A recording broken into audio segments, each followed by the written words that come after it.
Happy December. It's the end of the year, which means it's time to talk about everything I read. And I decided that to talk about all of the books I read this year, I'm going to judge them by their titles. Whoever said that, you don't judge a book by their cover, they lied, right? Those people are big fat liars, because we absolutely do judge books by their covers. But I also judge them by their titles. If you have a bad title, I will not read your book. So we're going to talk about the books I read this year, how I feel about their titles, and I feel like as I go through this, if you're a writer or someone who is very curious about the science of titling books, this is a video that I think might be a little bit enlightening.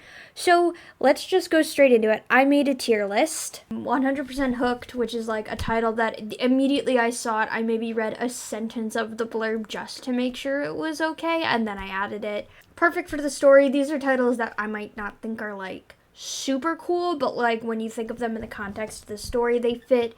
It gets the job done. Titles that are but they do their part.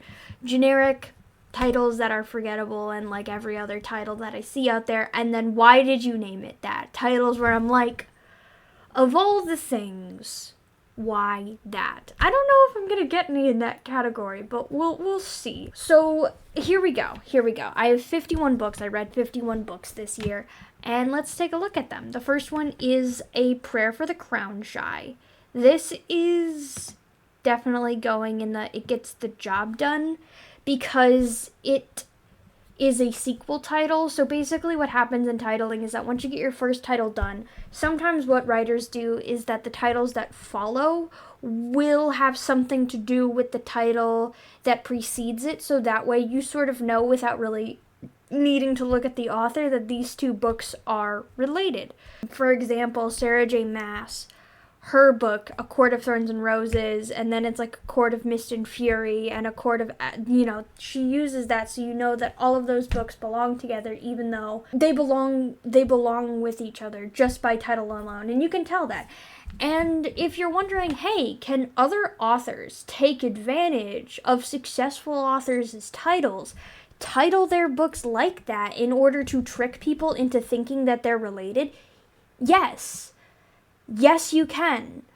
Sarah J. Maas is not the first person to use the title format of a blank of blank and of blank, right? I almost said my favorite book. It is not my favorite book. The best title I've ever heard is The Forest of Hands and Teeth. The Forest of Hands and Teeth, it's the same, and I'm pretty sure that came out before A Court of Thorns and Roses, but anyways, my point is that a blank of blank and blank does not belong to Sarah J. Maas. I will say, though, that I think because her books got so popular, that specific title format, A Blank of Blank and Blank, skyrocketed into popularity to a point where I really narrow my eyes at books that have that format, because I'm did you name this because you wanted to use this title format was the thing that spoke to you, or did you do it because you were trying to trick readers into thinking that if you liked a Sarah J. Maas book, you'll like this? It is a small level of deception that I don't like. I think it's as uncomfortable as mockbusters deliberately making movies to look like blockbuster movies in order to trick you. It just feels icky to me. And that's not to say that the people who use a blank of blank and blank are consciously doing that. And also maybe their publishers are also forcing them to do that, because the publishers are A Court of Thorns and Roses was successful, so if you name it like that, it'll bring you money. I don't actually know whose fault it is, so I don't want to seem like I'm blaming the authors. It's just I get very skeptical with that specific title format when it was published after A Court of Thorns and Roses. And even more so if it is in the same genre of Sarah J. Maas, that makes me even more skeptical. Like, there is one book here that does follow that format, but it is a murder mystery, and I didn't even click that it was in that format until I was actually like making this list and thinking about these titles. I was like, wow, actually that book does follow the format, but I didn't really think about it because it's not in the same genre. Next one is When I Whistle. Why did you name it that? Shusako Endo is a writer who was writing. I don't actually know when he was writing, but he's dead. His most famous book is Silence. I suggest you read it. You can also watch the movie. The movie is actually pretty accurate. It stars Andrew Garfield and Ben Solo. Adam Driver. However, as much as I do love Shusako Endo, and I love most of the things he writes, When I Whistle, when I heard the title, I was like, that sounds interesting because it is just, it's a phrase, but it's not an idiom, right? This is a context title. Whatever this title means, the only way you're going to figure it out is if you read the story. I read the story. Still have no idea why it was called When I Whistle.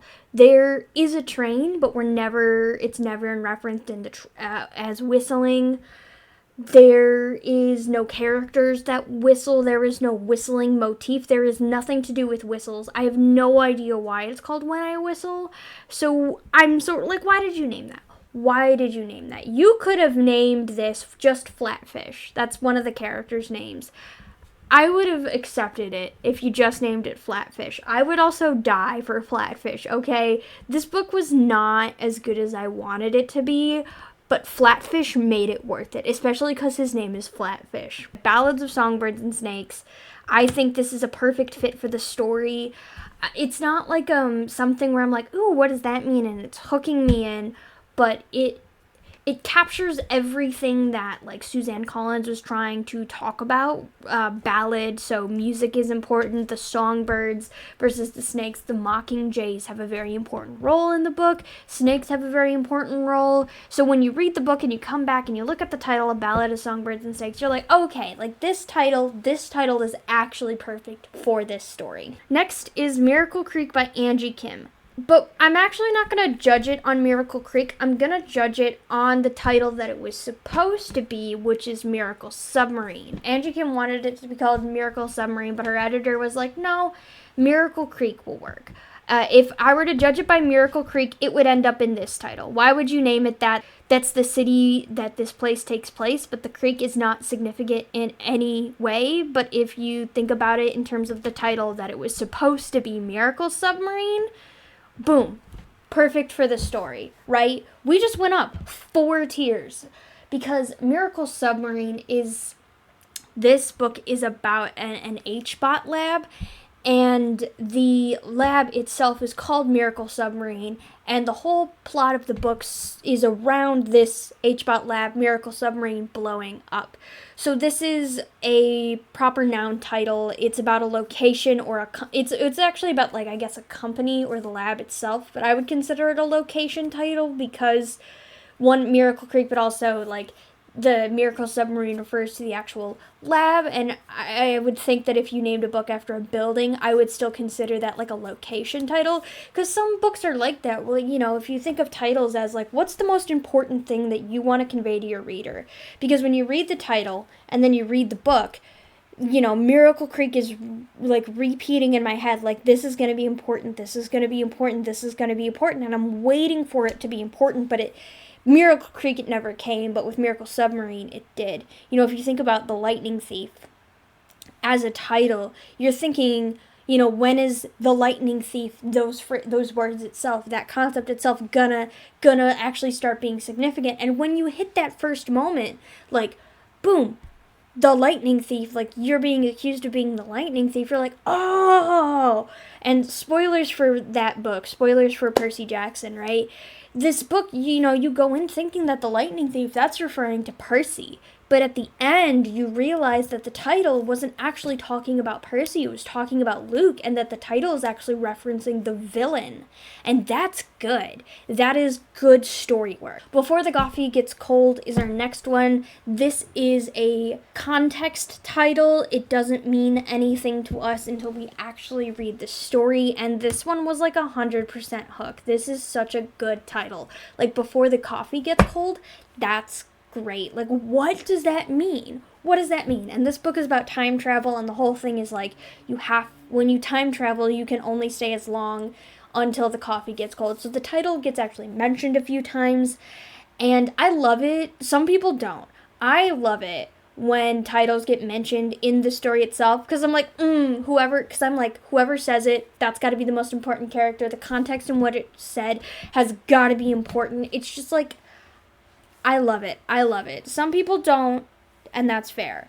The title, one of the best titles that I do think out there is 50 Shades of Grey. And I know what you're thinking, Aaron. Like, Aaron, why?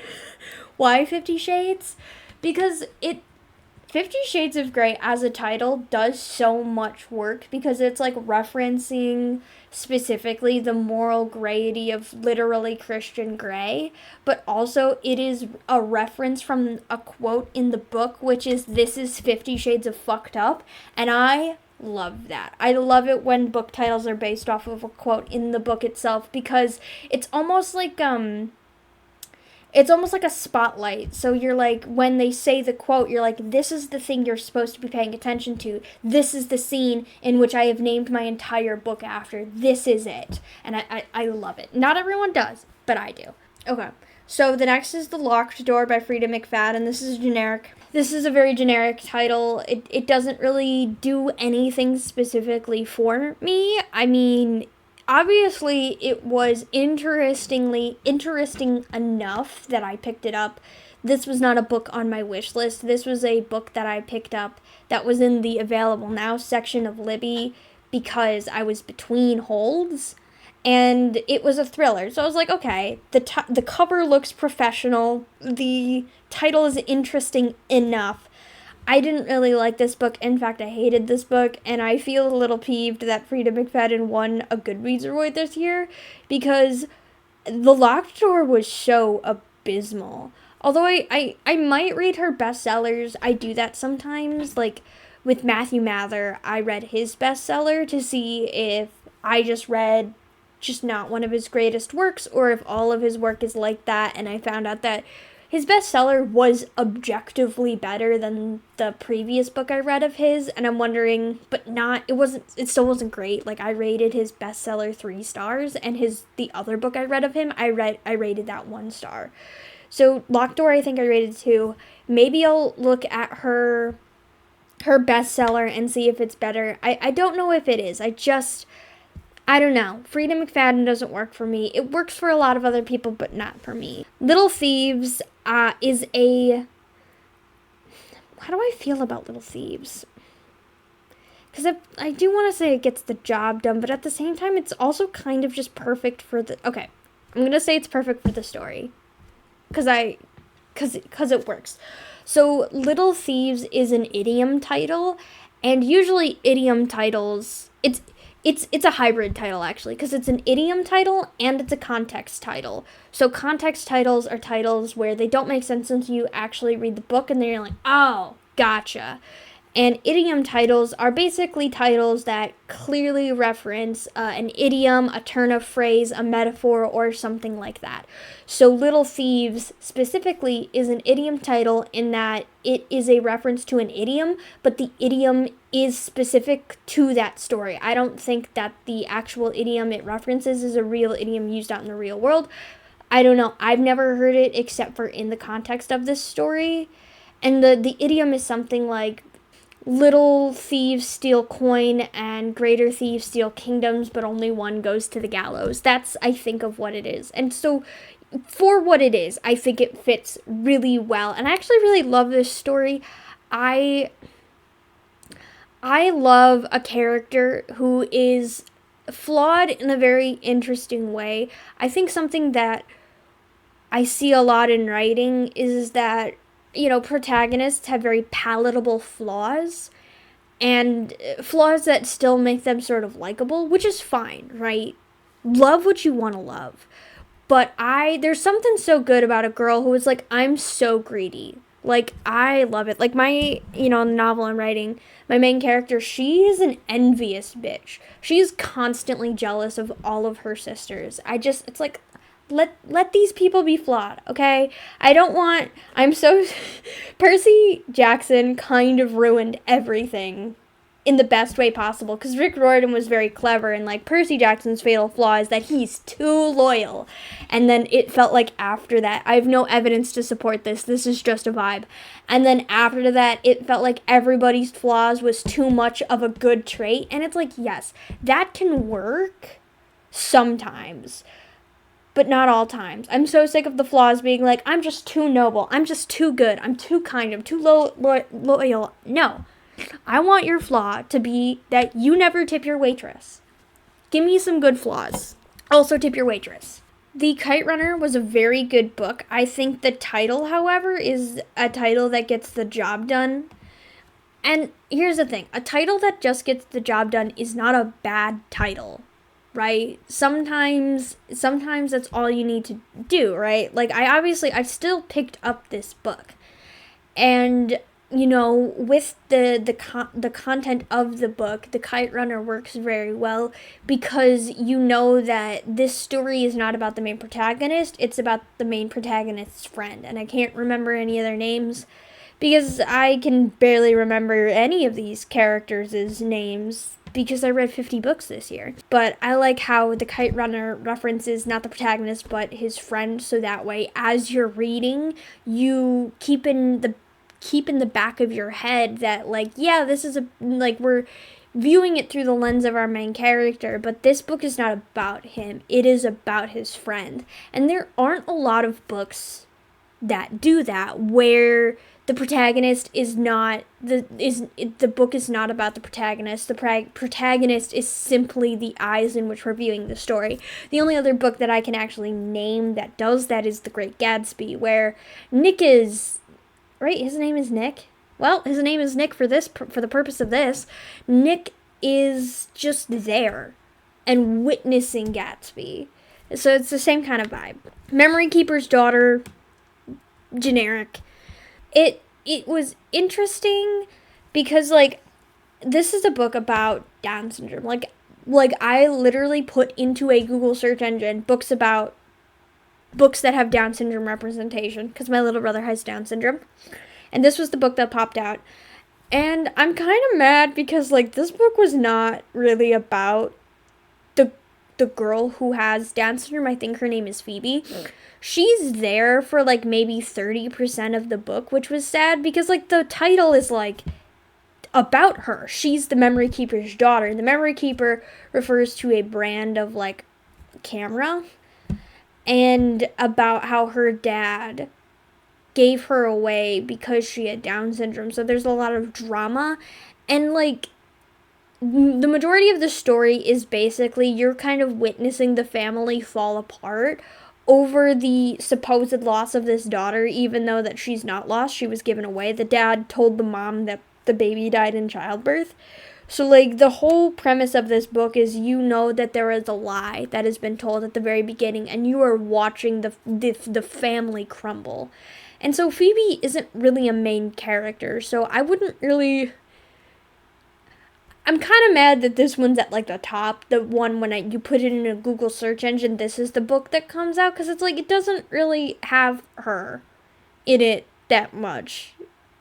This is more about her parents, and this is honestly not very surprising, right? We see this a lot with, like, autism, and, like, Autism Speaks is very much aimed at the parents, so I'm not really surprised that a book that is supposedly about and has good Down syndrome rep is way more about the parents than it is about the kid, which sucks, because I know autistic people who don't love it when, like, the whole plots that revolve around them, and isn't it hard to raise an autistic child? Like, not a lot of them like stories like that, based on what I've seen, like, on the internet and things like that. Like, when there's so much attention put on the parents and the things that they struggle, how about we tell a story of, if you're going to tell a story about the disability, focus on the child or the person with the disability and less about the parents. The Echo Wife is 100% hooked.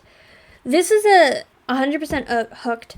Echo Wife was very good. So what is that title about? The title refers to how the main character is a scientist that works in cloning, and her husband stole her notes, created a clone of her to be like the perfect version of her, and then decided to marry her. And then the clone kills the husband, and now the wife and the clone wife have to work together in order to hide the body. And you might be thinking, hey, Aaron, is that a spoiler? No, that's all in the blurb. And if it's in the blurb, I don't consider it a spoiler. So the term the Echo Wife. My last section is called Why Would You Name It That? You should just write, instead of that, it just should be Cardinal Sin. Cardinal Sin. Telling the fucking Pope. I'm telling the leader of Catholicism you named your fucking book this. So an echo is a repetition of the original sound, but because of the acoustics of the room, right, an echo doesn't necessarily sound like the original, so it is the same thing, but it is slightly altered. So the Echo Wife, like, who wrote the Echo Wife? I can't even remember who wrote the Echo Wife. Hold on. Who? Echo Wife. Who wrote you? Sarah Gailey. I think that's how you pronounce it. So Sarah Gailey, she had so many options on what she wanted to do with the title, right? She could have just, like, I feel like Reflection was such an easy grab, but she went a step and picked a different word that still meant kind of the same thing. Like there's another layer. Like I feel like there are so many easier titles, so many easier words that you could have gone with when you think about a clone. But she went with Echo, which is so good. And, like, I don't know if she did this on purpose, but Echo, the mythological figure Echo, she is known for falling in love with Narcissus, but because Narcissus is cursed to fall in love with his own reflection, he ends up drowning, and Echo becomes Echo because Echo was she did something and she helped Zeus get away with sleeping with someone, and Hera got mad, so Hera cursed Echo to echo only things that she has heard because she was such a gossip, right? Echo is a tragic heroine because she got on the bad side of Hera. So, like, when you think about that, like, Echo is a character who is sort of known for being manipulated by men, punished by other women, and then sort of forced to be a repetition and lose the things that she cares about. And so when you think about that, Martine, the clone, she is kind of like Echo, in which she is sort of cursed to repeat the beginning and fall in love with this man, but this man is clearly dangerous, and she ends up killing him, right? The theme is theming here. There's a lot you can talk about the title of the Echo Wife, and that is the best part. When you can just ramble on, that's when you know it's such a good title.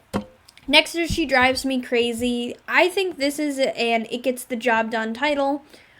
I don't think that's bad. Again, some titles, they just get the job done. She Drives Me Crazy would be, it's not quite an idiom title. It is just a sentence title where when we talk about romantic couples, a phrase you might hear is, oh my God, she drives me crazy.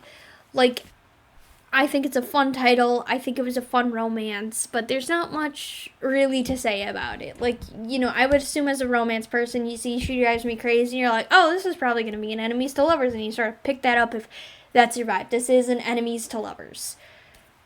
Rivals to lovers? Mildly perturbed at each other to lovers, I think, is the better one. I personally don't think enemies to lovers works outside of fantasy, because, like, if you're not trying to kill each other, are you really enemies? Psalm for the Wild Built, hooked. 100% hooked. This is the first book in the Monk and Robot series by Becky Chambers. The second one is A Prayer for the Crown Shy, and I think that Psalm for the Wild Built is way better because we have Psalm, which the main character, sibling Dex, he's a monk. And Psalms are something that we see in Christianity and Judaism. You have the Book of Psalms. These are poems and songs that have religious significance. I don't know if any other religions specifically use the word psalm For like their poetry section, that I don't know. I just know that it's in the Tanakh and it's in the Old Testament. And then wild built is a phrase that means something in the world. It doesn't mean anything to us, but it means something in the world because the robots who have gone to the wilds, they rebuild themselves over time. Like they have new generations, and those new generations are considered the wild built. So the song for the wild built is basically like this is the poem or the story for the wild built robots. And again, there's a lot to talk about here in the musicality of the title itself. And it's also just intriguing because this is like a title where it's like a song for the wild built. What does that mean? And usually that's when I'll pick up a book, when I have a title and they'll say the Echo Wife. What the fuck does the Echo Wife mean? I want to know. My cat wants to come inside. This is Echo. Yeah. So, A Song for the Wild Built, very good title. I love titles where I'm like, what does that mean? Please tell me more. Love it. Okay, next title, Empire of Pain. Perfect for the story. Empire of Pain is a nonfiction book about the Sackler family and the opioid epidemic. Fun story about this. I have a chronic pain issue, and I texted my mother after I read this book, and I was like, did they ever try to prescribe me child opioids, like, stuff for it? And her response was not no. Her response was, it wasn't invented yet, Erin, which is terrifying, right? It was like watching a bullet just whiz past my nose to think that if I forget what the drug is actually called, but it's an opioid. But basically, if that drug had been approved, in the time where I was finally getting medical assistance for my chronic pain issue, that they might have just put me on that and called it a day. Like, that's existentially horrifying. But it's a good title. Next is The Dead and the Gone by Susan Beth Pfeffer. I did not rate this book very high. I'm pretty sure I rated it like 1-2 stars maybe. But The Dead and the Gone is such a good title because this is a book series about an asteroid hitting the moon and it knocking it out of orbit and causing a bunch of natural disasters. This is the second book in the title. And it's just like, when I talk about the dead, I find myself being like, she's dead and gone. The dead and the gone. Like, I say this so much now. And I'm like, oh, it's so good. I wish the book was better, but the title is so good. That's the worst part. That's the worst part about titles is sometimes the worst books you'll ever read have the best titles. Before The Dreaming Tree, the worst book I ever read was The Forest of Hands and Teeth. And that still is the best title I have ever heard. That is such a good title. It's a zombie book, by the way. And a predictable zombie book, but it does have some interesting bits into it. I think if you're, like, curious, I would go read it, but, like, don't get your hopes up. But the title alone is so good. Next is The Song of Achilles. I think this... I'm gonna put it in generic. It says exactly what it is. You could probably find a bunch of Greek mythology like titled pieces that are very similar to it. And I don't know if I mentioned this. I should probably mention it now. I am just judging these by their titles. I am not judging them by the quality of the book itself. Because like The Dead and the Gone, I'm pretty sure I rated 2 stars. And The Song of Achilles, I rated 5 stars. I am simply just judging them on titles. The Light Pirate, I'm putting that in, why did you name it that? This book barely has stuff to do about light and nothing to do about pirates. Like, the whole plot is that the Florida is getting sunk due to global warming, and the main character, when she touches water, like, light lights up, and you would assume that it's some sort of, when she touches water, it lights up, and it's sort of genetic mutation that seems to have been prepared for the fall of mankind into the society that they have today, where they don't really have access to natural to flashlights or making lights anymore, so now the light comes from the water and it sort of passes on from person to person. The light pirate, the phrase itself, is basically like a legend about how the main character like meets her wife. She's referred to as the light pirate like right at the end, and I'm like, but why did you name it that? This has nothing to do with pirates. I picked this up because I thought it would have something to do with pirates. It had nothing to do with pirates, and that was very upsetting. I honestly think this would have been better if you named it like Hurricane Wanda or something like that. Next book is Babel by R.F. Kuang. I think that this was a book that perfect for the story. Babel refers to like the biblical story of the people who wanted to create a tower to heaven, and God punished them by creating different languages and scattering them. And this is a myth that is supposed to explain why everyone speaks different languages and why nobody speaks the same language. This is the Jewish and Christian myth that sort of explains that. So this book works so well because, one, this book is about language and translations, and the main building is called Babel, and the most important part, right, is that Babel, the physical location in the book, it goes about as well as it does in the myth. I think I would have rated this title a whole lot lower if Babel did not get destroyed, because why would you name it Babel if you were not destroying a building? Don't name it Babel then. And she does destroy the building, and that's great. Like, the whole book is like the epic of leading up to what causes the building to be destroyed, and it's very good. It's very good. Babel is also just a very good book. Church of Spies, which the Pope's Secret War Against Hitler. This is a nonfiction book. I'm gonna say it gets the job done. This book can be kind of surmised in one sentence, which is almost every plot and assassination attempt to kill Hitler, the Pope knew about it and was basically funding it. I honestly think that Joey Ox should have been put in the title somewhere, or like the subtitle, because this is mostly about Joey Ox, the spy that was actually doing the work. But other than that, like, it's a title that, like, it gets the job done. Like, good job. The 10,000 Doors of January, I think, is perfect for the story. It deceives you because you think that this is going to be, like, a location title, that it's referring to location, but it's actually referring to a book. This book has a book within a book, and I love meta stuff like that, and sometimes a book within a book works for me, and sometimes it doesn't, and this time it really worked. The book, The 10,000 Doors of January, was so interesting, and it made well for the plot, and it all made sense at the end of the day. Like, you read the book and I'm like, I know exactly why it's called The 10,000 Doors of January. The main character's name is January. This is about multiverses and different worlds and magical realism and all of that kind of stuff. It was a great book, and I think it's a great title, and it's perfect for that story. Next is The Sword of Destiny. I think this is The Sword of Destiny.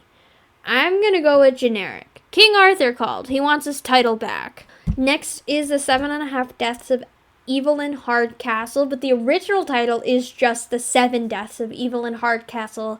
If you buy this in England, you will get 7 deaths. If you buy it in America, you'll get 7.5 deaths. And my running theory as to why it's 7.5 deaths in America is because of the book The 7 Husbands of Evelyn Hugo. Now, I know that we talked about earlier in this video about, are there titles that seem in a predatory way taking advantage of the SEO of another title, so you mistake the two and read the wrong one? Is this the case? I personally don't think that is the case specifically for this title. This is a time loop story. It's a double entendre of a title. I'm gonna spoil it for you. So, like, at first when you go into it, you thinking that it's The 7.5 Deaths of Evelyn Hardcastle, in the idea that the main character goes through 7 different bodies, and so at the end, Evelyn dies at each iteration of the time loop. So you think that this is about the 7 times that Evelyn dies, the 7 loops, but actually, because Evelyn is a terrible, awful human being who murders people. The 7.5 deaths is actually referring to the 7 people that Evelyn Hardcastle killed, because she kills 7 people by the time that she is killed. So it's a double entendre, and I feel like that's a lot of work to put in a title. I don't think that he meant to make it sound like 7 husbands of Evelyn Hugo. You might be thinking, but they're both named Evelyn. Her name, the audiobook pronounces it Evelyn, and I think that's important because the whole time, because it's pronounced Evelyn, it's because she's evil. That's why she's named Evelyn, because she's fucking evil, and I think that is genius. Where do I rate this? I think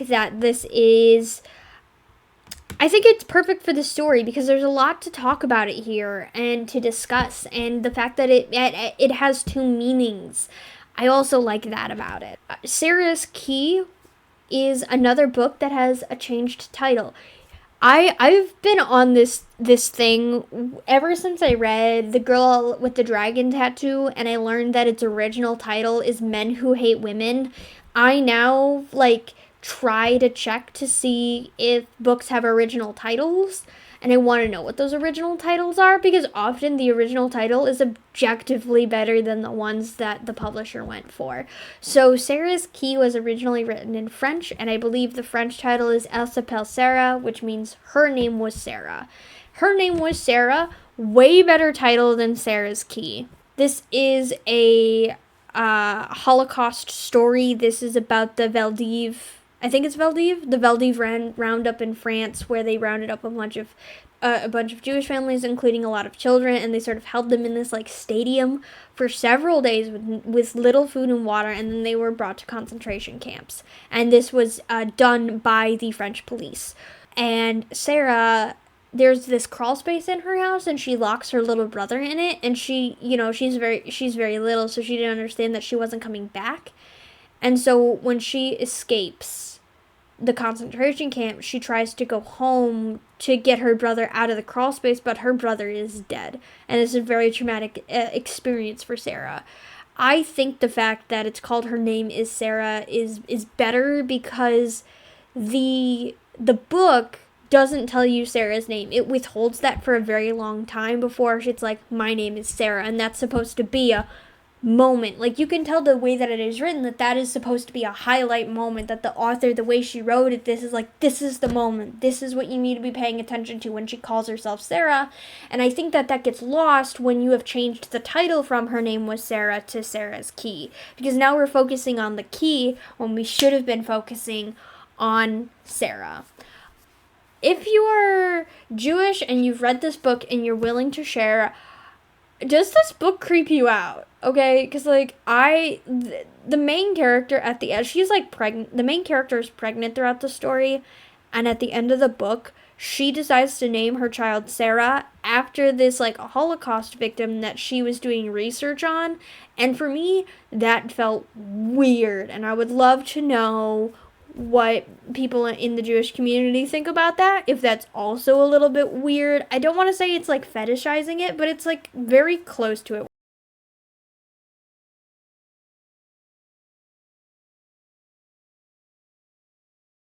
In terms of the actual title, Her Name Is Sarah, I think that's 100% hooked for me. That makes me want to know more. Not Sarah's Key. Sarah's Key, I'm going down to generic. That doesn't feel very memorable to me, but Her Name Was Sarah, very good. The next book, I don't even know why I put this on here, which is Children of Emotionally Immature Parents. It gets the job done. It tells you exactly what it is. I read this in one sitting while playing Breath of the Wild. It's a very good book. If you feel like you might fit into that category, I suggest reading it. The next book is Ilatsue. So Ilatsue is, I should have looked this up beforehand. I want to say that she's Apache. She is Apache. Okay, I have a memory. I'm so sorry. I have complex post-traumatic stress disorder. My memory is shit. Ilatsue, the basic premise of Ilatsue is that folklore is real, and we're not talking about just the stories and myths of Native American culture, but like every culture. All of these stories are real, from vampires to ghosts to everything. Alatsuwe can talk to the dead, or she can interact with the dead, because she's got her like dead dog Kirby that goes with her everywhere. It's a very good book. It's a middle grade book. I really liked it. And in terms of titles, though, I'm gonna say that it gets the job done, because I don't think the setup to the reveal that Alatsuwe is named after her grandmother, which is a significant part of the story, or her 6th great grandmother, I don't think that is set up in as impactful as I wanted it to be. So I'm just thinking that it gets the job done. Again, that's not an insult. Sometimes your title just gets the job done. I mean, I still picked it up and I still read it, and I'm super judgmental about titles. Next is The Perfumist of Paris. I'm putting this in generic. This is the 3rd book in a trilogy, which is why I picked it up. The first one is The Henna Artist, and the second one is The Secret Keeper of Jaipur, and then this is The Perfumist of Paris. This is another title where it's like this title is informed by the first title or the titles that precede it. So you are more so like trying to fit the title format more than you are trying to figure out what your title really wants to say. And those titles I tend to think that they're very generic. This is like Divergent. The 3 books are Divergent, Divergent, Insurgent, and Allegiant. Veronica Roth just picked words that, like, Divergent was a intentional pick, and then the next 2 books she just went with words that had "ent" at the end, so that way you could sort of pair them together. So, it's a generic title. I loved the book because I loved that series, but yeah, The Perfumist of Paris is a generic title. Whereabouts, I'm gonna just put this in it gets the job done, because this is, when you read so many books, you sometimes forget what some of these books are about, and I could not remember a single thing about Whereabouts, but Whereabouts sounds interesting enough, so I'm willing to bet that it gets the job done. It's just I don't remember anything that happens in there. Next is The Seed Keeper. I think this one is perfect for the story. This is about a Native American woman. I don't remember. Rosalie Ironwing, I believe is her name. I don't remember what nation she's from.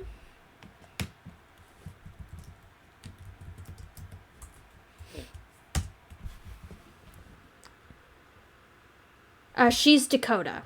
So Rosalie Ironwing, she's Dakota, and this whole story sort of revolves around her maintaining her garden and learning how to garden and being a literal seed keeper. I loved this book.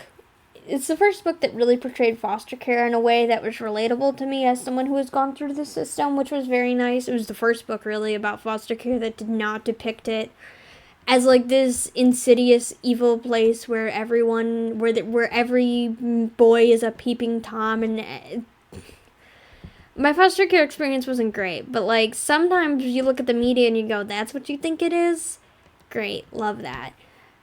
Anyways, we're going to move on to Sun by Lois Lowry. So Sun is the 4th book in the Giver Quartet, and you might be thinking, The Giver has sequels? The Giver has 3 sequels. You don't need to read the middle 2. You can read the first one, The Giver, and the last one, Sun, and have a good time. When I was in middle school, those were the only 2 I read, and I had a good time, so I can tell you with assurance that that's the best way to read them. Sun, I think, is a title that gets the job done. It is in reference to Gabe. It's about Gabe's mother, Claire, and specifically her journey to find her son. Because at the end of The Giver, Jonas and Gabe run away.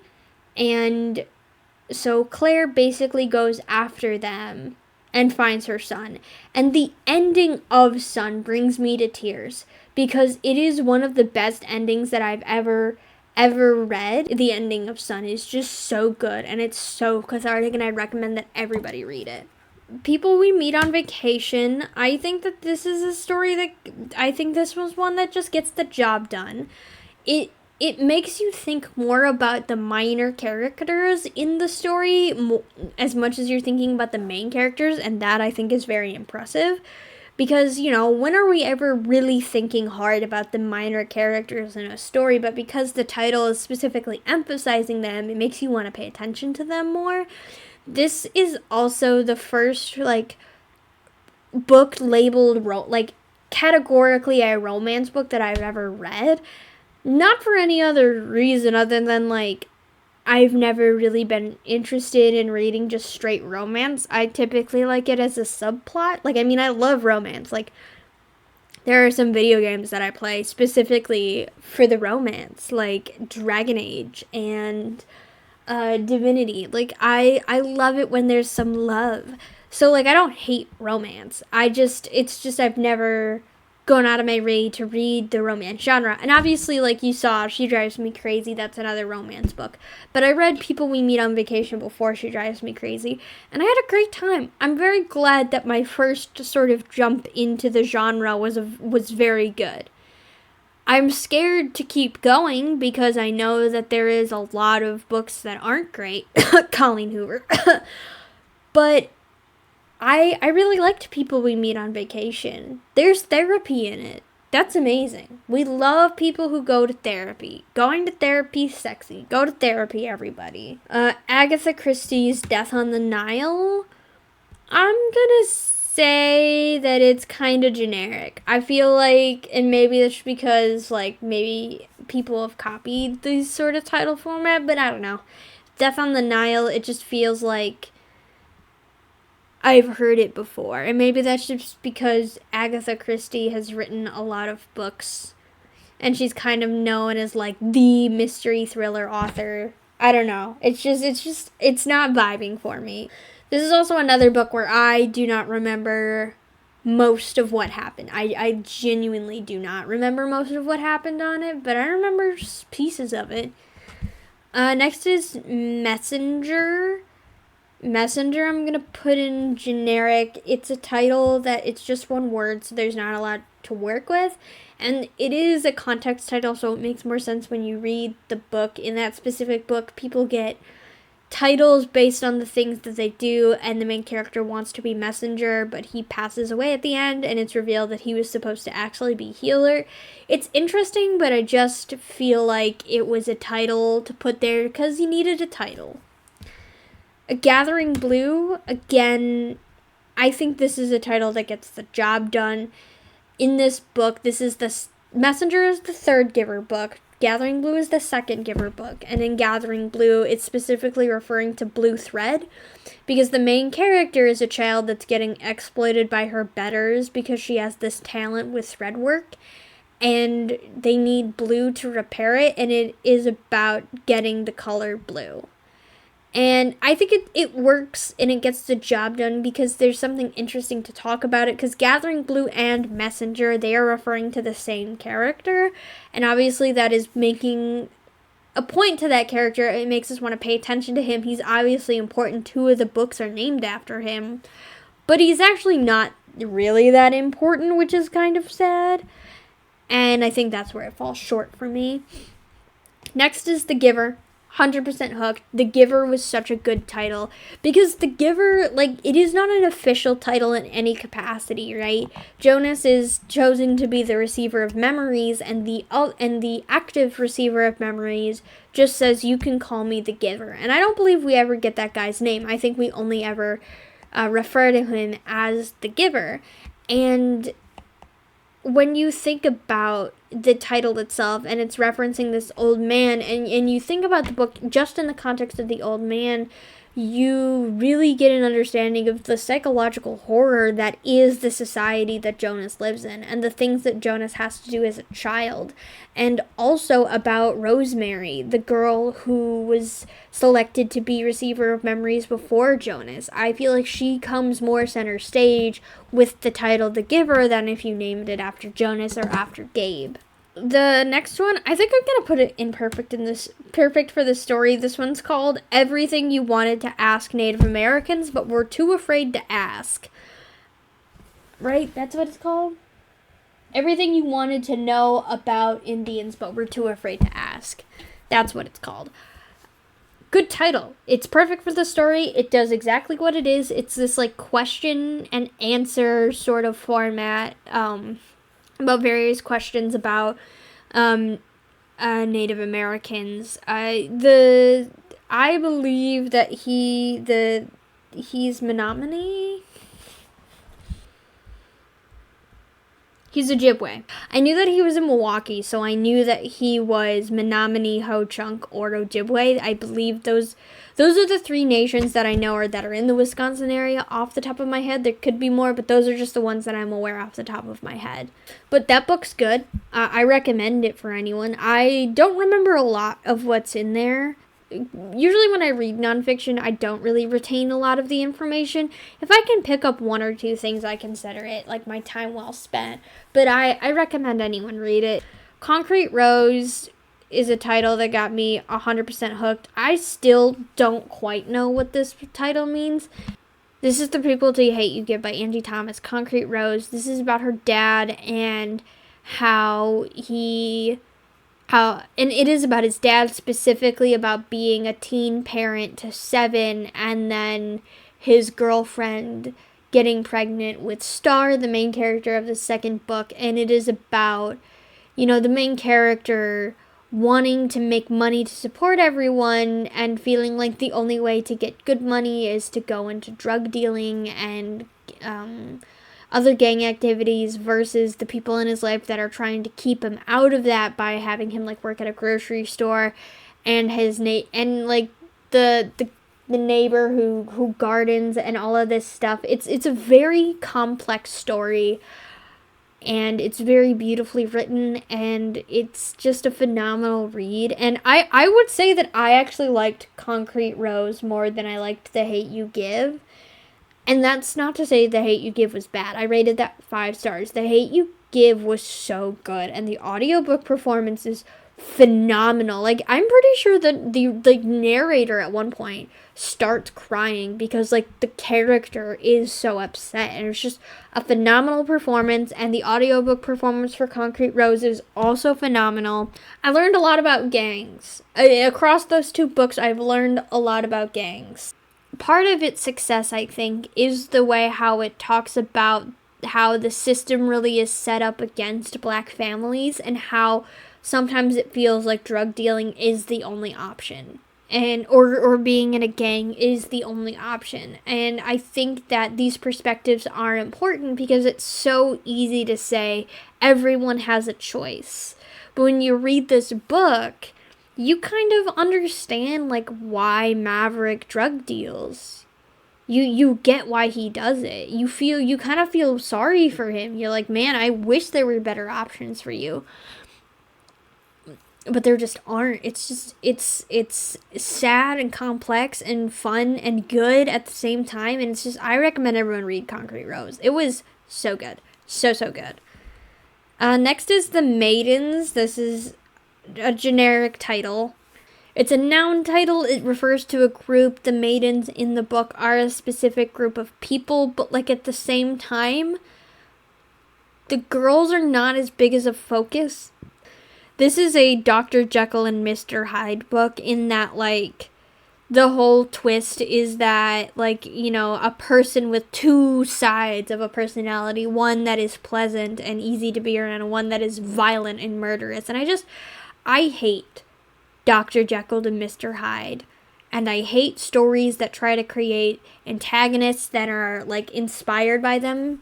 Because I fully believe that, like, Dr. Jekyll and Mr. Hyde, it's not 2 separate identities trapped in one person. It is one man, Mr. Jekyll, who doesn't want to be held accountable for the awful things he does. So he blames it on a separate personality. That's how I always felt about Dr. Jekyll and Mr. Hyde.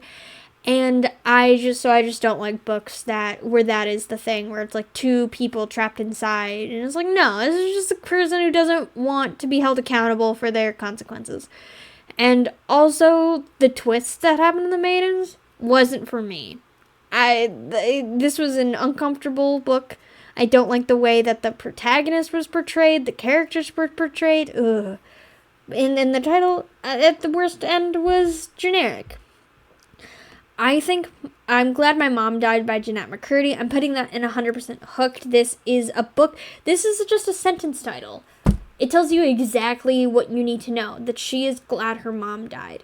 And when you read this book and you understand the context of who her mother is, you can come back to this title and be like, but she's glad her mom died. And honestly, I'm glad her mom died too. I could not imagine being raised by that woman. And I feel so bad for Jeanette McCurdy. I literally every time like I see a clip of iCarly like go on my TikTok feed, and Sam is in it, I cannot watch it. Knowing how miserable she was, those shows have become absolutely unwatchable for me.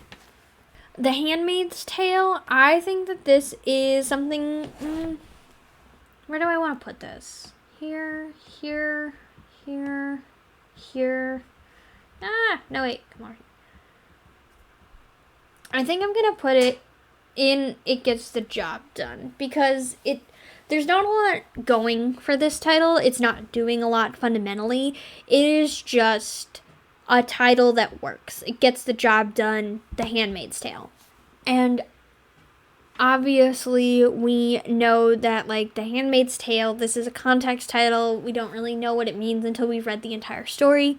And only in the epilogue, which is one of the best epilogues I've read, is that we learn that The Handmaid's Tale is a framed narrative and that the story is a recreation of a woman's diary that they found in a safe house of someone trying to flee Gilead, the country in which this book takes place.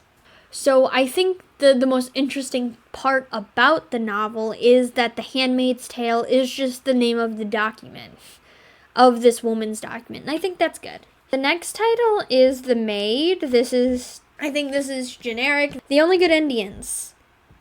100% hooked. When I saw this title, the first thing I did was Google the author. I have never once Googled an author to verify what their heritage was before this book, because the title, The Only Good Indians, this is an idiom title, and it references something that one of the presidents said. I don't know which president it was, or some famous politician, right? He said, the only good Indians are dead ones. So when you have a title like that, I don't want to read a book that somebody wrote that is super anti-Native American, because I feel like The Only Good Indians as a title, that could be that. But this is not that. This was written by someone who is Native American. We're gonna go with the...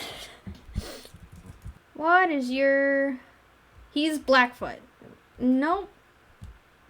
The main character is Blackfoot. Nope, he is Blackfoot. Okay. So The Only Good Indians is about Blackfoot Native Americans or Blackfeet Native Americans? Okay, that says Blackfoot. Blackfeet... Okay, Wikipedia says a Blackfeet man named Ricky. So Blackfeet Indian. And I believe there is a Crow woman. And that's all I can really retain. So this is a book that was written by a Native American man about Native Americans.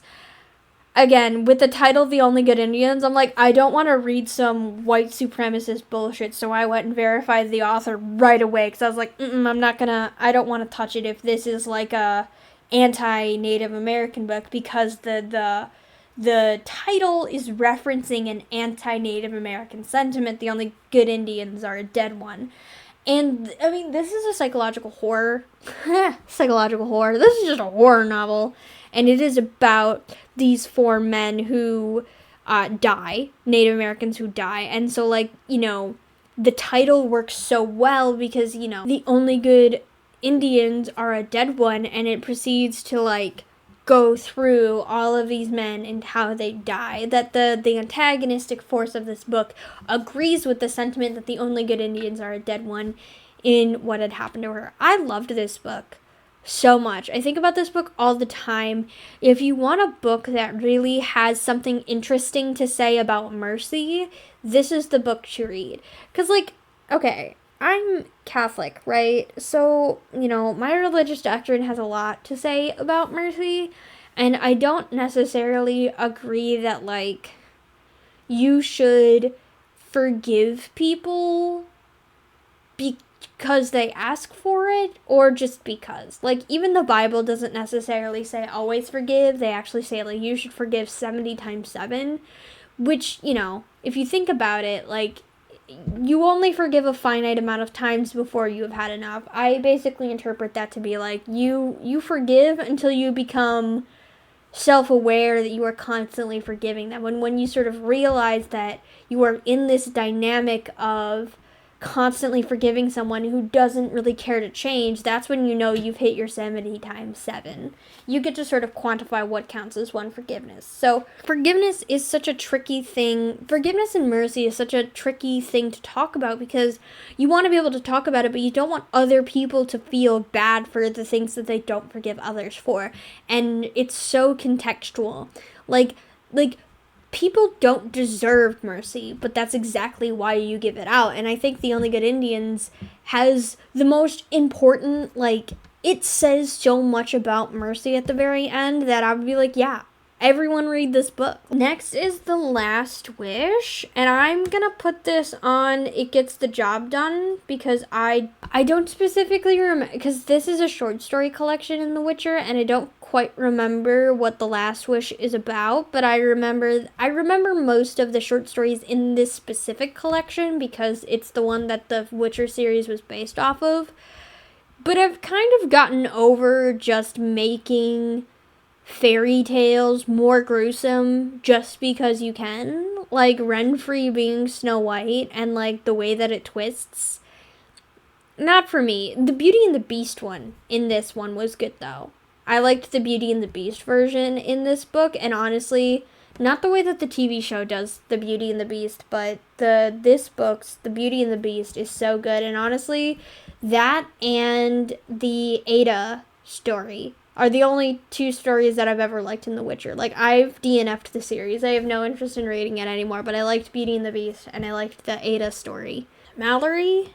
Why did you name it that? Josh Mallerman. I'm pretty sure your name is Josh Mallerman. This is the sequel to Bird Box. Mallory just feels like a title. A word to put on there because you wrote a sequel and you needed to title it. That's how this book felt. Because, like, when you title something after a main character, you gotta hope that that is, like, a significant enough of a character that people are like, alright, I bite. Like, Romeo and Juliet as a title works very well because of the dynamic of the two characters. But Mallory, I don't know, because this book did not feel like it was really about Mallory. It really felt like it was about Olympia and Dan? Olympia, the two children, right? In Bird Box, the two children that are with her, they are teenagers in this book. And it is way more about them than it is about Mallory. So I was like, why would you name it Mallory? Why? I need answers. The last thing he told me, I think this one's perfect for the story. This is a sentence title, so it's just a sentence, and it points to the most important thing. Like, when you read, you want to pay attention to what is the last thing he told me being the main character. And that is something that the main character carries throughout the entire novel, is this, like, last message, which I think was take care of Bailey. And she sort of is like, as she is making decisions about the things that are going on, she constantly is like, I have to remember what he told me. I have to remember that. I have to always put that first.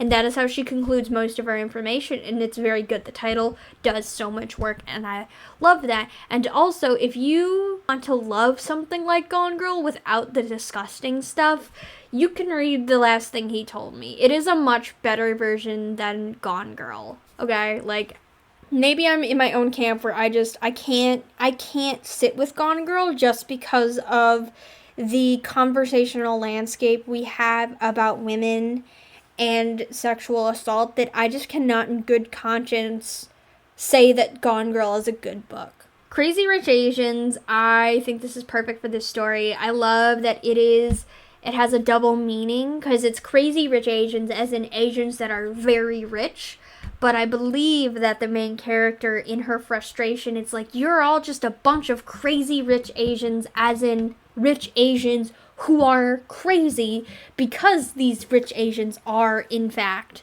crazy. And I love that it is two sort of meanings. I love that it's a quote. Again, I love quote titles. I have no interest in reading the other books in this series because I think that they work better as a movie, because the glamour is so important to Crazy Rich Asians that I read it and I was like, man, I understand why this was made into a movie, and the movie is probably way better. The Daughter of Dr. Moreau, I think, is a title that is perfect for the story. Because, it is all about the daughter of Dr. Moreau. Basically, Dr. Moreau is kind of like Shao Tucker from Full Metal Alchemist Brotherhood, in that, like, he's trying to do human-animal hybrids. And so that's what this whole book is about, and, like, the twist at the end is that the main character is also one of them. I've tried so hard to like this author. Like, I've read Gods of Jade and Shadow, I've read Mexican Gothic, I've read this book. She's so good at writing atmosphere, but, like, on some of these books, I'm like, just wish the plots were better. I have never put so much effort into trying to like an author than Sylvia Moreno Garcia. I tried so hard to like her books, but they just don't vibe with me. I tried really hard, it just didn't work. Next is Dial A for Aunties. I think this is perfect for this story. This is the funniest murder, mystery, thriller-esque kind of thing that I've ever read. It's so funny. I can't wait to read the sequel. Dial A for Aunties is such a good title because the aunts are really the most important part, is the different personalities of these aunts and how they are all trying to help the main character hide a body. Like, such a fun title, such a good book. It works so well. Beautiful World, Where Are You? I think is a good title because I want to know what that means. I am in like the box where I didn't really like this book, and I don't really like Sally Rooney, because this book, I think at like the 75% mark, or maybe even like the 65, it like overextended its stay.